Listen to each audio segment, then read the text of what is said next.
ಸಾಂಪ್ರದಾಯಿಕ ರೆಸಿಪಿ, ಮತ್ತಷ್ಟು ಬೇಕೆನಿಸುವ ರುಚಿ. ಕೋಡುಬಳೆ ಅಂದ್ರೆ ಅಡುಕಲೆ. ಇನ್ನು ನೀಟ್ ಕಿಚ್ಚಿನಿಂದಾಗಿ ನೆನೆಗುದಿಗೆ ಬಿದ್ದಿದ್ದಂತಹ ರಾಜ್ಯ ಸಚಿವ ಸಂಪುಟ ವಿಸ್ತರಣೆ ವಿಚಾರ ಈಗ ಮತ್ತೆ ಕಾವೇರಿದೆ. ಒಂದ್ ಕಡೆ ಖರ್ಗೆ ನಿನ್ನೆಯೇ ದೆಹಲಿಗೆ ಹಾರಿದ್ರು. ಸಿಎಂ ಡಿಕೆ, ಮಾಜಿ ಸಿಎಂ ಸಿದ್ದರಾಮಯ್ಯ, ಕೆಪಿಸಿಸಿ ಅಧ್ಯಕ್ಷ ಬಿಕೆ ಹರಿಪ್ರಸಾದ್ ಇವತ್ತು ದೆಹಲಿಗೆ ಹೋಗ್ತಾ ಇದ್ದಾರೆ. ಕ್ಯಾಬಿನೆಟ್ ವಿಸ್ತರಣೆಯ ಬಗ್ಗೆ ಬಹಳ ಕುತೂಹಲ ಮೂಡಿಸ್ತಾ ಇದೆ.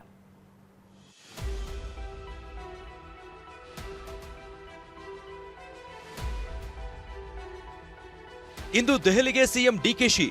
ಸಂಪುಟ ವಿಸ್ತರಣೆಗೆ ಸಿಗುತ್ತಾ ಗ್ರೀನ್ ಸಿಗ್ನಲ್? ಸಾಂಪ್ರದಾಯಿಕ ರೆಸಿಪಿ, ಮತ್ತಷ್ಟು ಬೇಕೆನಿಸುವ ರುಚಿ. ಕೋಡುಬಳೆ ಅಂದ್ರೆ ಅಡುಕಲೆ.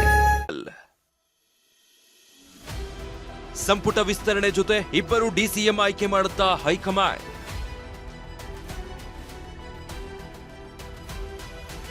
ರಾಜ್ಯದಲ್ಲಿ ಮತ್ತೆ ಸಚಿವ ಸಂಪುಟ ವಿಸ್ತರಣೆ ವಿಚಾರ ಗರಿಗೆದರಿದೆ.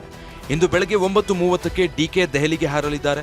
ಸಂಜೆ ದೆಹಲಿಯಲ್ಲಿ ರಾಜ್ಯ ಸಂಸದರ ಜೊತೆ ಮಹತ್ವದ ಸಭೆ ನಡೆಸಲಿರುವ ಡಿಕೆಶಿ ಮಂಗಳವಾರ ಹೈಕಮಾಂಡ್ ನಾಯಕರ ಜೊತೆ ಸಂಪುಟ ವಿಸ್ತರಣೆ ಕುರಿತ ಅಂತಿಮ ಲೆಕ್ಕಾಚಾರ ಹಾಕಲಿದ್ದಾರೆ. ಮಾಜಿ ಸಿಎಂ ಸಿದ್ದರಾಮಯ್ಯ, ಕೆಪಿಸಿಸಿ ಅಧ್ಯಕ್ಷ ಬಿಕೆ ಹರಿಪ್ರಸಾದ್ ಸಹ ಇಂದೇ ದೆಹಲಿಗೆ ತೆರಳಲಿದ್ದಾರೆ. ಹೈಕಮಾಂಡ್ ಏನಾದ್ರೂ ಗ್ರೀನ್ ಸಿಗ್ನಲ್ ಕೊಟ್ರೆ ಜುಲೈ 29 ಅಥವಾ 30ರಂದು, ಅಂದ್ರೆ ಇದೇ ಬುಧವಾರ ಅಥವಾ ಗುರುವಾರ ನೂತನ ಸಚಿವರ ಪ್ರಮಾಣ ವಚನ ಆಗೋ ಸಾಧ್ಯತೆ ಇದೆ.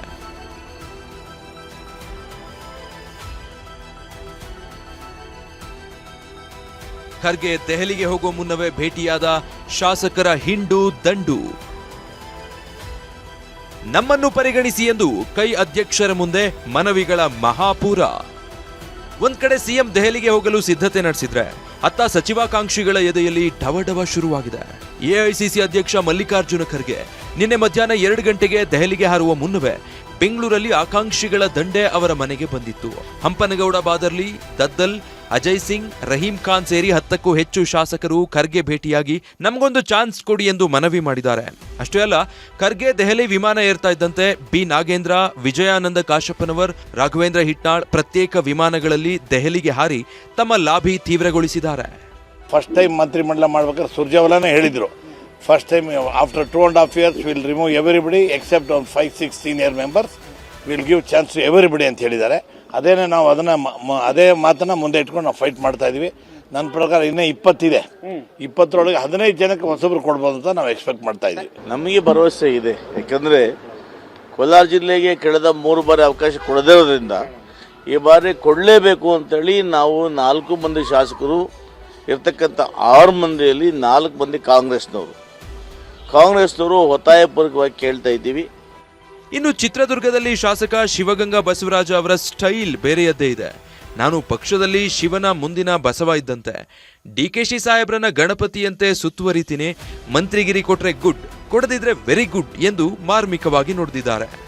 ನಾನು ಬಯಸ್ದಂಗೆ ಡಿ ಕೆ ಶಿವಕುಮಾರ್ ಸಾಹೇಬ್ರು ಮುಖ್ಯಮಂತ್ರಿ ಆಗಿದ್ದಾರೆ, ನಾನೇ ಮುಖ್ಯಮಂತ್ರಿ ಇದ್ದಂಗೆ ಇದ್ದೀನಿ. ಆದ ಕಾರಣ ಕೊಟ್ಟರೆ ಗುಡ್, ಕೊಳ್ಳಿದ್ರೆ ವೆರಿ ಗುಡ್ ಅಂತ ನಿರೀಕ್ಷೆ ಇದ್ದೀನಿ. ನಾವು ಗಣಪತಿ ಇದ್ದಂಗೆ, ಶಿವನ ಗಣಪತಿ ಸುತ್ತಾರಲ್ಲ, ಹಂಗೆ ನಾವು ಡಿ ಕೆ ಶಿವಕುಮಾರ್ ಸಾಹೇಬ್ರ ಒಂದನ್ನೇ ಆರಾಧ್ಯ ಮಾಡೋದು. ಅವ್ರು ಕೇಳಿದೀವಿ, ಅವ್ರು ನಮ್ಮ ನಿಟ್ಟಿನಲ್ಲಿ ಒಳ್ಳೇದಾಗ್ತಿದೆ, ಯುವಕರು ಬೆಳೆಸಬೇಕು ಅನ್ನೋದು ಗಮನ ಇದೆ. ರಾಹುಲ್ ಗಾಂಧೀಜಿ ಅವರು ಸಹ ಇವತ್ತು ಯುವಕರಿಗೆ ಅವಕಾಶ ಮಾಡಬೇಕು ಅಂತಾರೆ, ಆ ನಿಟ್ಟಿನಲ್ಲಿ ಕೊಟ್ಟರೆ ಒಳ್ಳೇದು.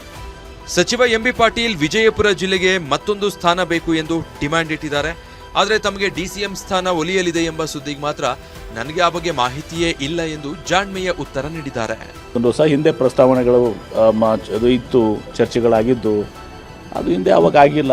ಈಗ ಅದು ಏನು ಪಕ್ಷ ಯಾವಾಗ ನಿರ್ಧಾರ ಮಾಡಿದರೆ ಆಗ್ತದೆ. ಪಕ್ಷ ಅವತ್ತು ನಿರ್ಧಾರ ಮಾಡಬೇಕಲ್ಲ ಅದನ್ನು. ನೋಡಿ, ಕಾಂಗ್ರೆಸ್ ಪಕ್ಷನಲ್ಲಿ ಅದೆಲ್ಲ ಹೇಳಿದಲ್ಲ. ಕಾಂಗ್ರೆಸ್ನಲ್ಲಿ ಪಕ್ಷ, ಕಾಂಗ್ರೆಸ್ ಕುಟುಂಬ, ಅದು ಶಿವ ಸಂಪುಟ ವಿಸ್ತರಣೆ ಆಗ್ತದೆ ಈಗ 2-3 ದಿವಸದಲ್ಲಿ. ನಾನು ಒಂದೇ ಹೇಳ್ತೇನೆ, ನನಗೆ ಯಾರು ಕಾಂಪಿಟೇಷನ್ ಆಗಿದಾರ ಬಿಟ್ಟಾರ ನನಗೆ ಗೊತ್ತಿಲ್ಲ. ವಿಜಯಪುರ ಜಿಲ್ಲೆಗೆ ಇನ್ನೊಂದು ಮಂತ್ರಿ ಸ್ಥಾನ ಕೊಡಬೇಕು ಅಂತ ಹೇಳಿ ನಾನು ಒತ್ತಾಯ ಮಾಡಿದ್ದೀನಿ. ಒಟ್ನಲ್ಲಿ ಕೈ ಕಲಿಗಳ ದೆಹಲಿ ದೌಡು, ಆಕಾಂಕ್ಷಿಗಳ ಲಾಭಿಗಳ ನಡುವೆ ಡಿಕೆಶಿ ಸಂಪುಟದಲ್ಲಿ ಯಾರಿಗೆ ಒಲಿಯಲಿದೆ ಅದೃಷ್ಟ, ಯಾರಿಗೆ ಸಿಗಲಿದೆ ನಿರಾಸೆ? ಹೈಕಮಾಂಡ್ನ ಆ ಗೌಪ್ಯ ಪಟ್ಟಿಯಲ್ಲಿರುವ ಹೆಸರುಗಳು ಯಾವುವು? ಎಲ್ಲದಕ್ಕೂ ನಾಳೆಯೊಳಗೆ ಉತ್ತರ ಸಿಗಲಿದೆ. ಈರಣ್ಣ ಬಸವ ಜೊತೆ ಸುನಿಲ್, TV9 ಬೆಂಗಳೂರು. ಸಾಂಪ್ರದಾಯಿಕ ರೆಸಿಪಿ, ಮತ್ತಷ್ಟು ಬೇಕೆನಿಸುವ ರುಚಿ. ಕೋಡುಬಳೆ ಅಂದ್ರೆ ಅಡುಕಲೆ.